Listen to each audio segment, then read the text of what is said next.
بسم الله الرحمن الرحيم. السلام عليكم ورحمة الله وبركاته. نكمل الشغل اللي ابتديناه المرة اللي فاتت في المايكرويف لينير بيم تيوب اللي هي الاو تايب. احنا ابتدينا نتكلم في التو كافيتي كلايسترون. هنراجع بسرعة على المعلومات اللي احنا تولناها في المرة اللي فاتت. التو كافيتي كلايسترون البلوك دايجرام او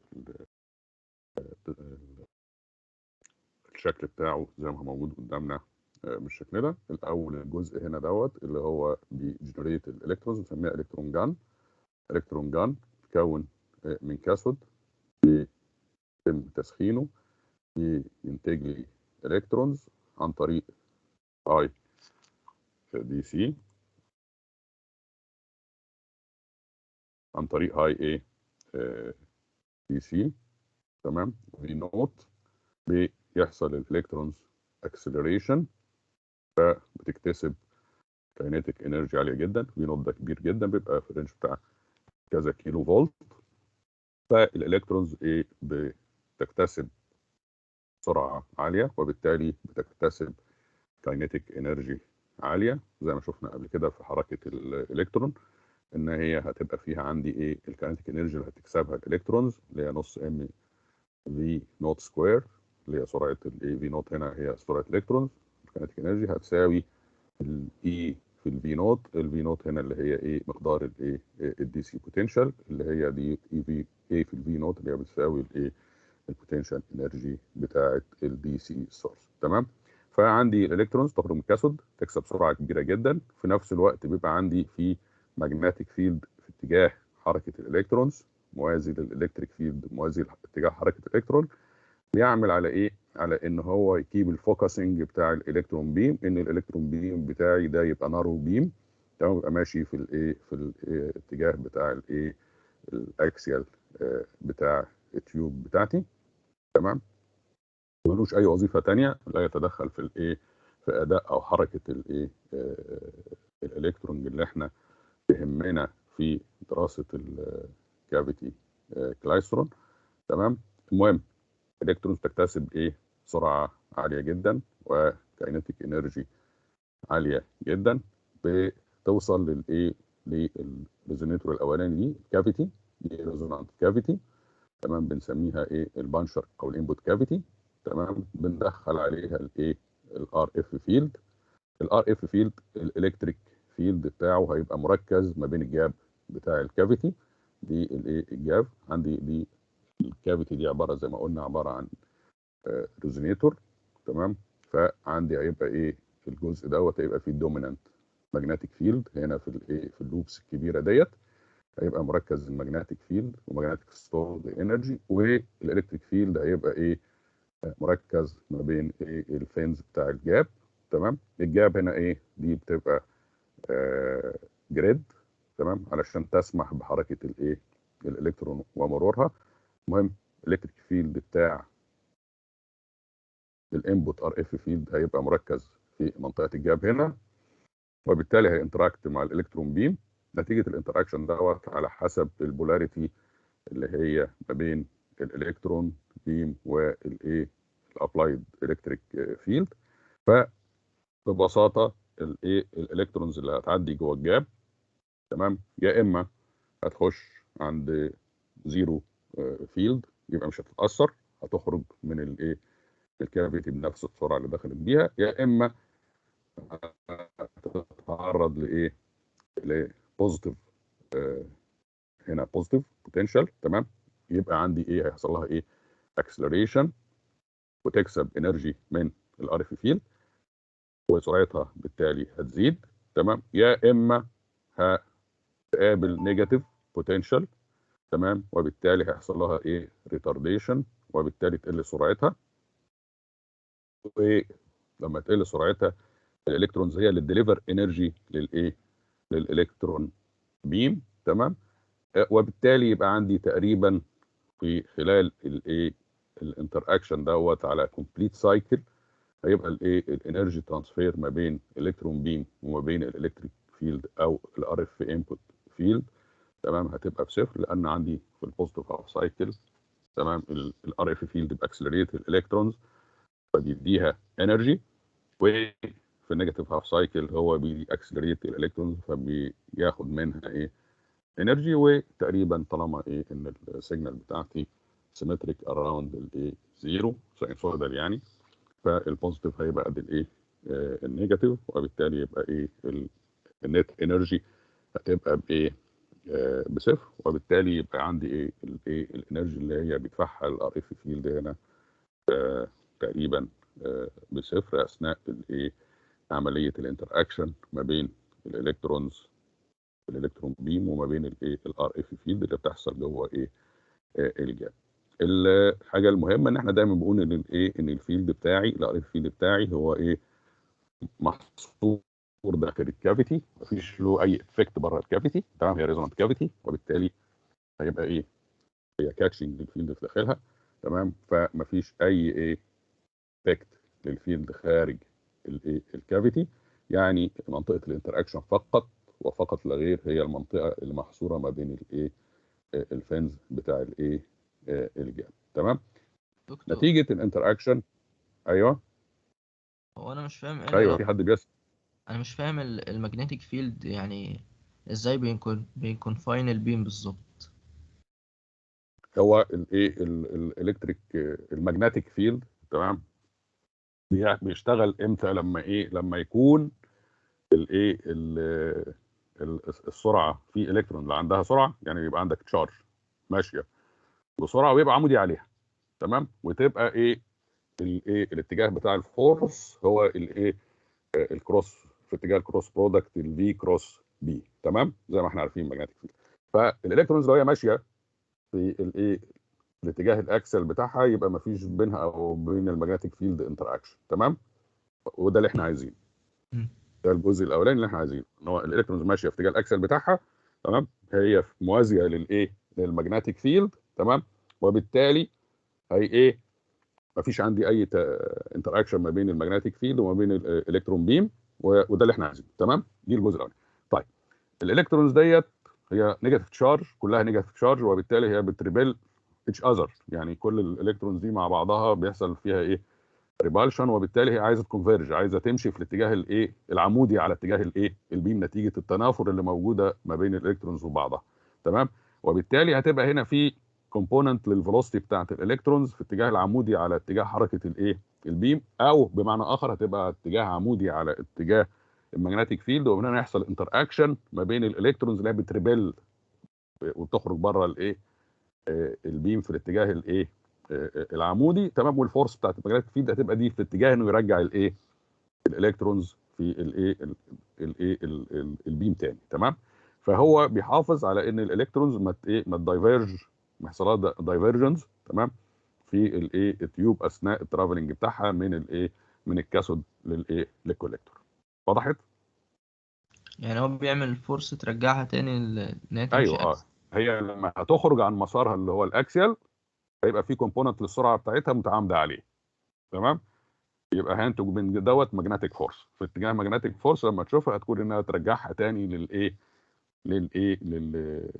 للبيم. تمام. فطبعا ايه طبعا الكلام دوت ثيوريتيكال شويه، ان في برضو ايه احنا من ضمن الحاجات اللي احنا قلناها ان احنا دايما بنفترض ان احنا بنعمل سبيس شارج افكت. هو ده السبيس شارج افكت، يعني ان في برضو الكترونز ايه يعني الالكترون بيم مش ماشي بالظبط في يعني لو قلنا ايه هو مش نقطه كده ايه ماشي فيها الكترون بيم، لكن عشان نسهل اناليسيز ونفهم الاوبريشن بنقول ان احنا هنعتبر ان الايه ان الايه السبيس شارج افكت صغير جدا، فنضطر ان احنا نهمله، وان الالكترون بيم ماشي في يونيفورم ايه بيم كروس سكشن بتاعه ايه صغير ويونيفورم، والدنسيتي بتاع الالكترونز فيه تقريبا along الكروس سكشن يونيفورم برضه.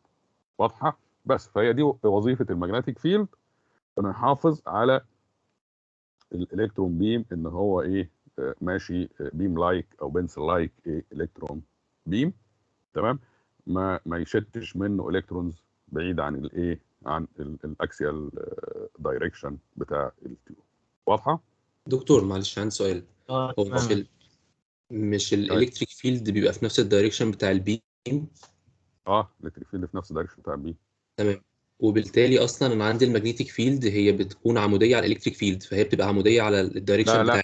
لا لا مش عموديه على الالكتريك فيلد. الماجنتيك فيلد موازي للالكتريك فيلد.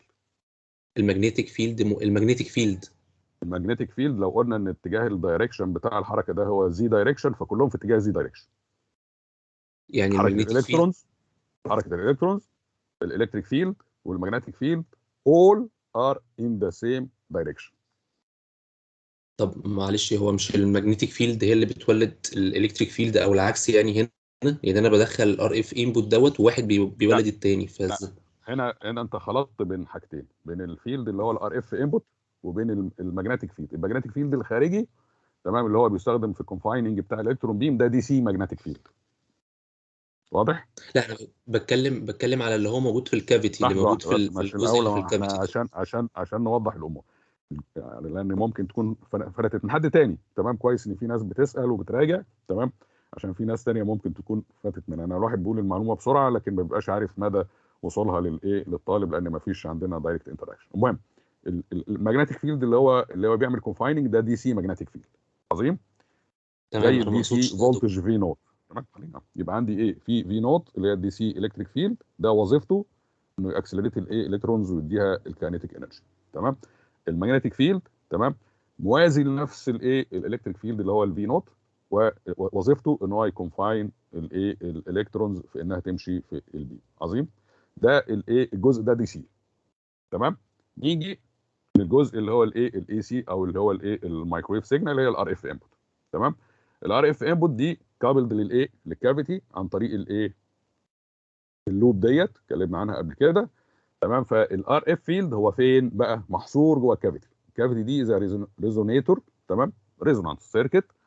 تمام. فالريزونانس سيركت بتعمل الكاتشنج الماكسيمم فيلد جواها. تمام. وبالتالي يبقى الفيلد كله اللي عندي موجود فين؟ موجود في في الكافيتي. ده الار اف فيلد. مفيش للار اف فيلد تاثير خارج الكافيتي. كويس لحد كده معايا؟ تمام. عظيم. دلوقتي بقى ما نيجي دلوقتي الار اف فيلد اللي هو بينتراكت مع الالكترونز جوه الكافيتي. تمام. الار اف فيلد ده الكتريك فيلد وماجنتيك فيلد. تمام. الالكتريك تمام. فيلد نتيجه طبيعه الكافيتي والكونستراكشن بتاعها، الالكتريك فيلد فين؟ في الحته تركيزه الضيقه ديت. تركيزه في الجاب ديت. تمام. تمام. والماجنتيك فيلد تركيزه فين؟ في في اللوب. الكافيتي فوق. لوب الكافيتي. تمام. اللي هي هنا على شكل لوب شكلها يعني، اللي هي الجزء اللي هو الترويدال بارت من الكافيتي. تمام. فوق وتحت. يبقى هنا ده فوق هنا وتحت هنا في ماجنتيك فيلد مركز، هنا الكتريك فيلد مركز. تمام. فالانتراكشن ريجون اللي هي اللي فيها الانتراكشن اللي هي الجاب موجود فيها بس الكتريك في تقريبا يعني. تمام. يعني ما فيش حاجه اسمها بتبقى انها 100% او 0%. تمام. انما الالكتريك فيلد بتاعي مركز جوه المنطقه بتاعت الانتراكشن اللي هي دي. تمام. منطقه الانتراكشن ديت الجاب ديت احنا بنفترض انها صغيره جدا صغيره جدا، وبالتالي هي تقريبا يعني الالكترون بتخش وتخرج على طول. تمام. والتاثير اللي موجود فيها الاكبر هو للالكتريك فيلد. تمام. والمagnetic فيلد هو نيجليجيبل في المنطقه دي او منعدم تماما. تمام. وبالتالي ليس له اي تاثير. تمام. فالايفكت هيبقى موجود فقط لا غير جوه الجاب، هيبقى موجود للالكتريك فيلد بتاع الار اف انبوت. تمام. واضحه ولا لسه فيها اي استفسار؟ لا تمام، انا بس كنت فاكر ان المagnetic فيلد بيبقى موجود في الجاب برضو، فكنت قلت ده هيغير لا الدايركشن بتاع البيم، بس هو طلع ملوش لا تاثير لا. يعني، نجلكتد في الجاب. تمام. زي ما قلنا تمام، ان شكرا دكتور. الكافيتي ريزونيتور عندي بسبب الاستراكشر بتاعها ان ان الالكتريك فيلد هيبقى مركز. انت طبعا يعني احنا بنتكلم دايما في المايكرويف ديفايسز على الناس خدت مايكرويف انجينيرنج. تمام. وعارفه الفيلد كونفيجريشن بتاع بتاع، بس حتى ببساطه شديده. تمام. هنا عندي دول باراليل فينز. تمام. باراليل فينز يبقى دول الحته دي ايكوفالنت لكاباستور عالي. تمام. ودي لوب. كويس. تمام. يبقى ايكوفالنت الاندكتنس عالي. يبقى هي الجزء ده اندكتيف والجزء ده كاباسيتيف. فالجزء الكاباسيتيف هيبقى فيه الالكتريك فيلد هو الدومينانت، والجزء الاندكتيف هيبقى المagnetic فيلد هو الدومينانت. وبالتالي منطقه الانتر اكشن هي بعيده عن الايه، عن الدومينانت ماجنتيك فيلد، وموجوده فقط في الايه، في منطقه الدومينانت الكتريك ايه فيلد. زي ما بنقول نمره واحد، الفينز دي قريبه من بعض قوي، الجاب دي صغيره جدا، تمام، وبالتالي الايه الترانزيت تايم بتاعي صغير جدا، وبالتالي هقول ان الالكترون تقريبا اثناء العبور بتاع الايه الجاب بيتعرض تقريبا للكونستانت فيلد، يعني مش بيتعرض لايه لفيلد بيتغير، تمام. وفي نفس الوقت، تمام، الاسامبشن الثاني ان الايه ان الامبليتيود بتاع الار اف انبوت صغير جدا جدا بالنسبه للايه للماجنتيود بتاع الايه الفي نوت. فاحنا زي ما احنا عارفين بنشتغل اندر سمول سيجنال كونديشنز. الاي سي بارت اللي هو هنا داخل الار اف انبوت صغير جدا كومبيرد بالدي سي بوتنشال اللي انا موجود عندي، تمام. فبالتالي الايه الايفكت على الار اف فيلد صغير جدا كومبيرد بالافكت بتاع الايه الدي سي بوتنشال. انا فقط عايزه يعمل لي ايه الايه تغيير السرعات بتاعه الايه الالكترونز اللي بتعدي ما بين الجاب فيما يسمى زي ما بقول بالايه بالفيلوسيتي موديليشن، اللي هو البرنسبل الجديد اللي احنا بنشتغل عليه في الميكرويف كافيتيز، تمام. فده هو ايه الموجود. يبقى احنا عندنا ايه ار اف فيلد محصور جوه الكافيتي جوه الريزونيتور، تمام، ملوش افكت خارج الايه الريزونيتورز. الماجنتيود بتاعه هو صغير جدا كومبيرد بالايه بالدي سي، تمام. الجاب بتاعتي صغيره جدا، وبالتالي الايه الترانزيت تايم بتاعها صغير جدا كومبيرد بالايه بالبيريود بتاع الايه الار اف فيلد، تمام. والالكترونز تقريبا وهي بتعدي فهي ايه تقريبا بتشوف اصلا ايه بوتنشال، تمام، اولموست يعني كونستنت بوتنشال، تمام. والايه الترانس تايم بتاعها صغير جدا في الايه الجاب. كل اللي بيحصل زي ما بقول ايه، وشفنا ان احنا ايه مش محتاجين ار اف فيلد عالي جدا، لان هو في الاخر ان هو في التو سايكلز البوزيتيف والنيجاتيف، تمام. هو في البوزيتيف لما بيعمل اكسلريشن للالكترون بيم فهو اللي بيدي انرجي للالكترون بيم، تمام. وفي النيجاتيف هاف سايكل هو اللي بيكستراكت انرجي من الالكترون بيم لان هو بيبطئه، تمام. فبالتالي الايه تقريبا الانرجي ترانسفير ما بين البوزيتيف والهاف نيجاتيف سايكل متساوي، والنت انرجي ديليفرد من الار اف انبوت فيلد الالكترون بيم تقريبا ايه بصفر يعني، تمام. كده احنا انتهينا من الايه من الانبوت كافيتي اللي هي بنسميها البانشر كافيتي، تمام. والالكترونز خرجت منها دكتور بسرعات مختلفه. معلش لو سمحت. لحد هنا في اي استفسار ولا في الامور واضحه؟ دكتور في حد معلش، ايوه. هو ممكن حضرتك تعيد حتة الدي سي ماجنتيك فيلد دي مرة تانية؟ طيب. وحتة السايكل برضو اللي هو في البوزيتيف هو انت سايكل. بس الصوت عندك بيقطع، بس اللي فهمته انك عايز اعيد الدي سي ماجنتيك فيلد. اه تمام. لا الصوت بيقطع من عندك، انا مش انا سمعت الجزء الاولاني انك عايزني اعيد طب الحته الثانيه ايه؟ بتاع البوزيتيف سايكل والنيجاتيف سايكل اصلا مش الساينوسويد اللي بين التو جابس هتبقى نص ساين، بس اللي هي نص الساين بتبقى الماكسيمم بتاعها في النص. ما هي انت عندك بوزيتيف هاف سايكل ونيجاتيف هاف سايكل في الساينسويد، تمام. ففي اللي هيطلع الالكترونز اللي هتعدي في البوزيتيف هاف سايكل هيحصل لها ايه؟ اكسلريشن، تمام. وهتكتسب انرجي من الايه من الالكتريك فيلد بتاع الار اف انبوت فيلد. واضحه؟ اه دي واضحة كده. حتة بقى دي سي ماجنتيك فيلد ما سمعتهاش كويس. ما انا لسه مكمل بقى النص الثاني اللي هي النيجاتيف هاف سايكل، تمام. الالكترونز هتخش في النيجاتيف هاف سايكل هيحصل لها دي اكسلريشن بسبب الار اف انبوت فيلد، تمام. فهي اللي هتدي انرجي بتاعتها للايه للار اف فيلد. واضحه؟ اه تقريبا تمام. الاثنين قد بعض. انا عندي الايه السيجنال ساينوسويدال از يونيفورم بوزيتيف والنيجاتيف سايكل، والالكترون بيم عندي ايه برضو بقول ان هو ايه يونيفورم، وبالتالي تمام الايه معلش في حد فاتح الميكروفون، ممكن يقفله بس طالما ما بيستفسرش عشان بيعمل نويز عندي جامده. تمام. فبالتالي ايه النت انرجي اللي هي ديليفرد من الار اف فيلد الالكترون بيم تقريبا بصفر. تمام. دي الجزء اللي هو بما يخص الكافيتي. بما يخص الدي سي فيلد، ماجنتيك فيلد، زي ما قلنا في ماجنتيك فيلد اكسترنال ماجنتيك فيلد، دي سي ماجنتيك فيلد موجود في اتجاه الايه الاكسل اللي هو اتجاه حركه الالكترون، اتجاه الالكتريك فيلد اللي هو الاتجاه الايه الاكسل يعني الماجنتيك فيلد في الاتجاه ده، وبالتالي هو ملوش اي انتر اكشن مع الالكترونز طالما هي ماشيه في الاتجاه دوت. تمام. لان هو بيوازي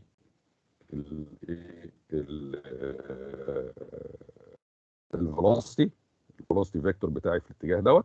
تمام. هو بيوازي الماجنتيك فيلد، وبالتالي ايه الفي كروس بي كام بصفر، وبالتالي ملوش اي ايه افكت. تمام. الافكت هيظهر امتى؟ لما يبتدي الالكترونز دايفرج بره كده. تمام.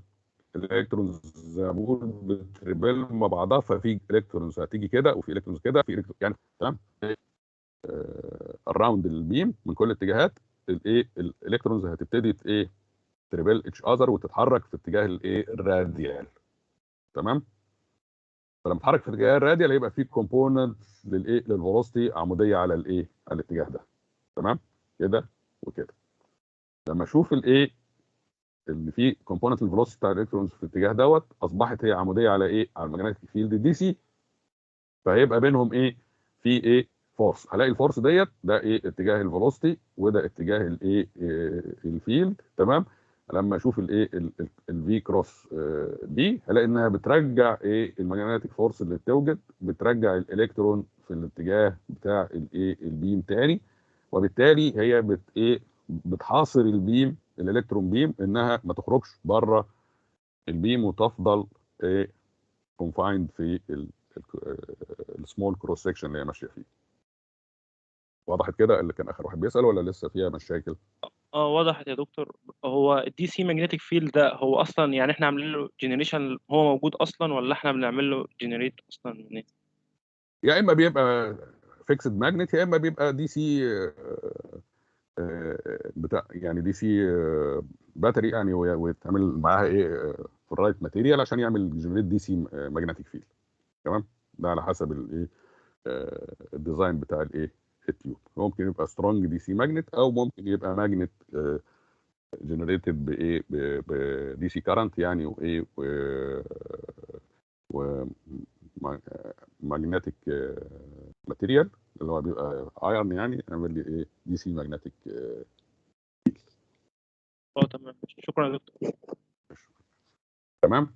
طيب كده يبقى احنا ايه اتحركنا بره بس الكافيتي اهو، خلاص خرجنا من الكافيتي.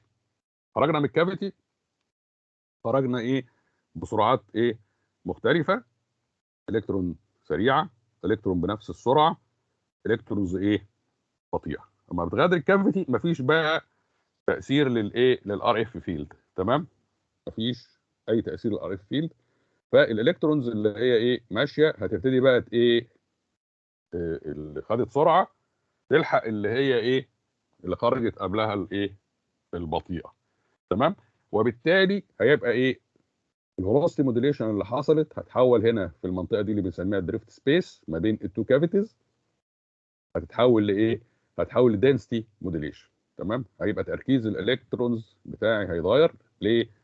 لان الايه الالكترونز هتقابل بعضها، اللي جايه سريعه هتلحق اللي هي ايه جايه اللي خرجت بطيئه في الاول، واللي هي خرجت بدري قوي قوي وبطيئه هتبقى ايه هتستنى اللي جاي لها من ورا اللي هو اسرع. فالمهم الالكترونز هتكمليت على بعضها فيحصل ايه ما يسمى بالالكترون بانش. تمام. والالكترون بانش دي بتزيد كل ما ايه ما الايه الدريفت سبيس دي مش بتمشي فيها ايه الالكترون بيم. تمام. ليه؟ لان عماله الايه البطيء يتاخر وايه والسريع يتقدم.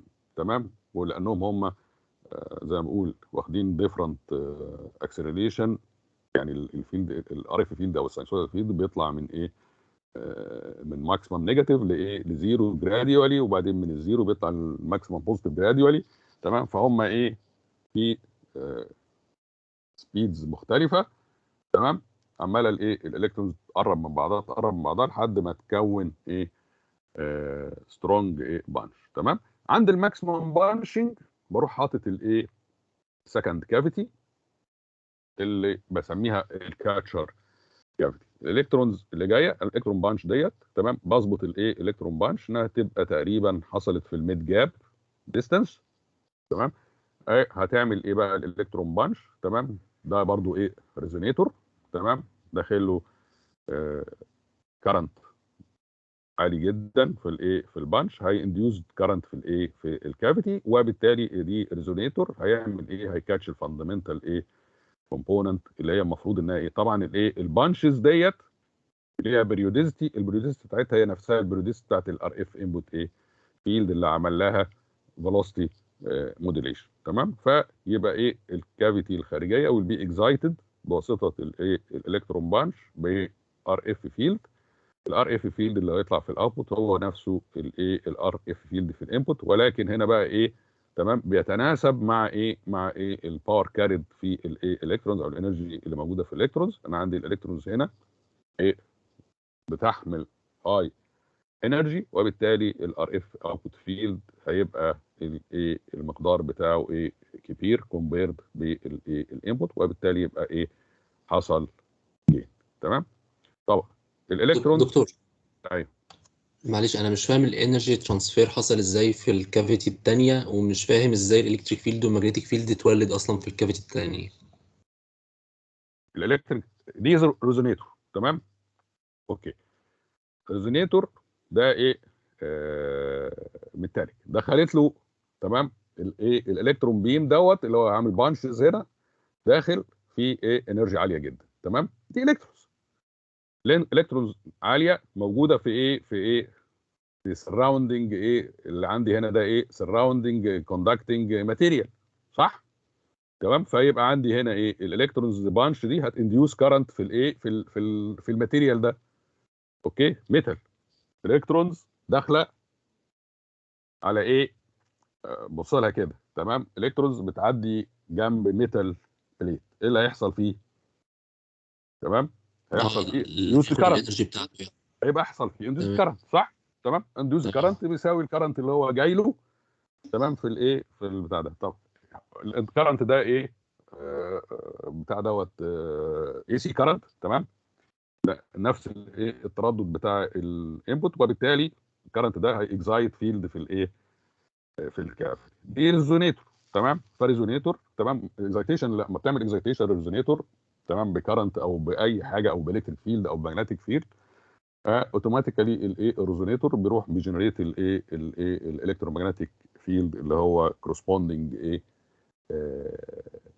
ليها. تمام. انت مجرد انك تعمل اكزايتيشن، فهي الايه البانش الكترون بانش، تمام، لما هت ايه هتكروس الايه الجاب هتنديوس كارنت في الايه في الكافيتي.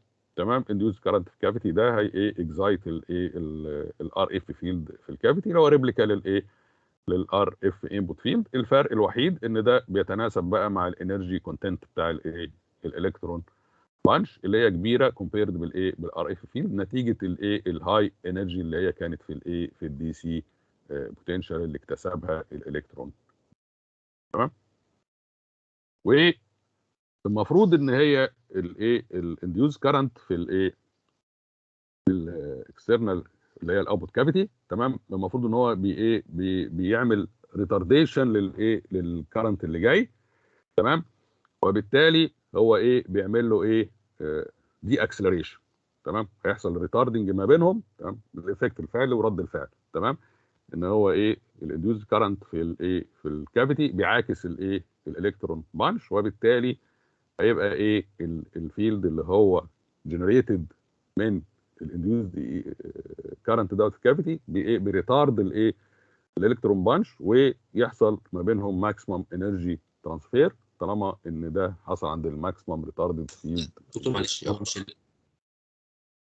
ايوه الالكتريك فيلد بانش دوت الالكترون بانش هو اللي سبب الالكتريك فيلد، ايوه فازاي بقى بعد كده هيعكسوا بعض؟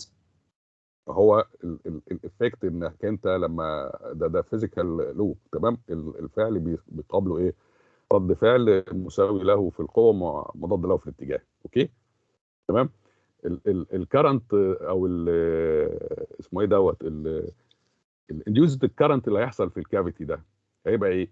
انت عندك لما الكترون بيعدي جنب كوندكتور هيعمل في الكوندكتور ايه؟ تمام، هيقرب منه البوزيتيف تشارج مش النيجاتيف تشارج، صح؟ تمام. تمام، وبالتالي يبقى الانديوزد اشارته مخالفه للايه؟ للاكزايتنج. تمام، دايما يبقى الانديوزد الحاجه الانديوزد تبقى اوت اوف فيز من الايه؟ من الاكزايتنج. تمام، فيحصل بينهم ريتاردنج. ايوه صح. تمام. تمام، فهي دي ده فيزيكال لو. تمام، ده اكشن وايه ورياكشن بتاعه. تمام، فالرياكشن بتاعه بيبقى ايه؟ معاكس للايه؟ للاكشن، ومن خلالها يتم الايه حتى لو مش واضحه دي. تمام، نكتفي بان نقول ايه؟ عندك كارنت ماشي جوه الكافيتي، هي انديوس كارنت في الايه؟ في الكافيتي مساوي له في الايه؟ في الماجنتيود، صح؟ ايوه تمام صح. تمام، الكرنت اللي هو مساوي له في الماجنتيود هي اكزايت او هي جنريت الكترومagnetic فيلد في الكافيتي بيتناسب مع الماجنتيود بتاعه، صح؟ تمام. ده سيمبلي كده يعني. تمام، وبالتالي ايه؟ يبقى عندي هنا ايه؟ حصل عندي فيلد في الاوتبوت كافيتي اللي هي بنسميها الكاتشر عشان هي بتكاتش الايه؟ الانرجي من الايه؟ من الالكترون بيم. تمام، فالايه؟ الانديوزد فيلد دوت هيعمل لي الكترومagnetic فيلد في الايه؟ الاوتبوت كافيتي. تمام، هتاخد من الايه؟ من الالكترون بيم او الالكترون بانش تحديدا الايه؟ الانرجي اللي هي موجوده فيها، وهتبتدي الالكترونز تخرج من الناحيه الثانيه بسرعه بطيئه جدا لانها فقدت معظم الايه؟ الانرجي اللي فيها. فيبقى عندي الكوليكتور بيكولكت الايه؟ الالكترون بيم اللي خرج. تمام، وبيعيدوا في الايه؟ في اللوب بتاعه الايه؟ التيوب.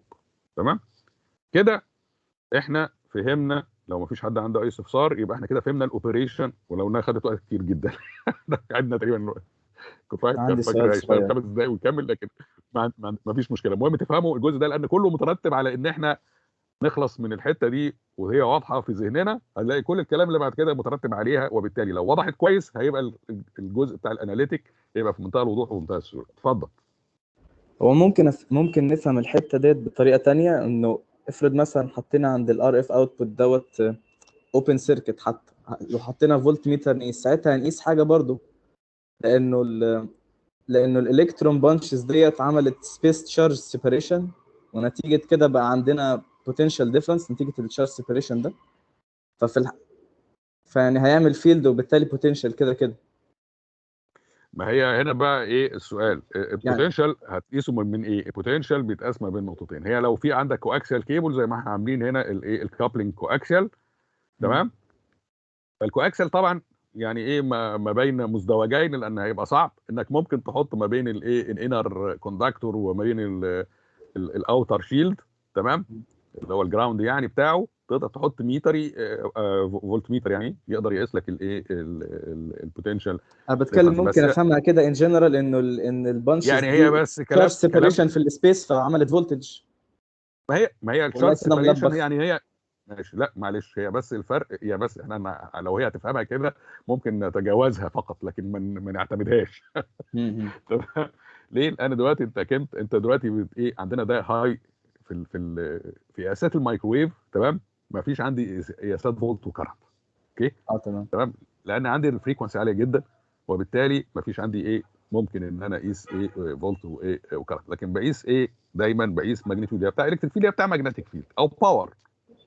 تمام، فده الايه؟ الحاجات الافيلابل للقياس. تمام، في الميكروويف. تمام، انما ما فيش ان انا بقيس فولتج ايه؟ او كرنت. فبقيس مفهوم. تمام.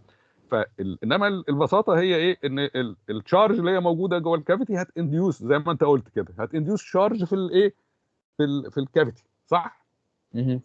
بس خلاص هو ده اللي احنا عايزينه. مش فيه يبقى اذا بقى فيه انديوس، يعني التشارج اللي هي بتعدي ديت ايا كانت كميتها او شكلها هتنديوس تشارج مخالفه ليها بالظبط فين؟ في الايه؟ في الكافيتي، صح؟ وبالتالي يبقى الايه الالكترون بانش عملت انديوس كارنت في الايه؟ في الكافيتي. خلاص خلصت، بقى في انديوس كارنت في تمام. الكافيتي. تمام. او انديوس تشارج في كافيتي لو عايز تسميها انديوس تشارج، اعتمد التسميه دي مفيش مشكله.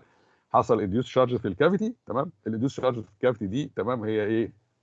ليها اي سي فاريشن ايكويفالنت للايه؟ اللي هو موجود في الالكترون بيم اللي هي البانشنج، اللي هي الالكترون بانش، اللي هي ايكويفالنت للايه؟ للار اف انبوت ايه؟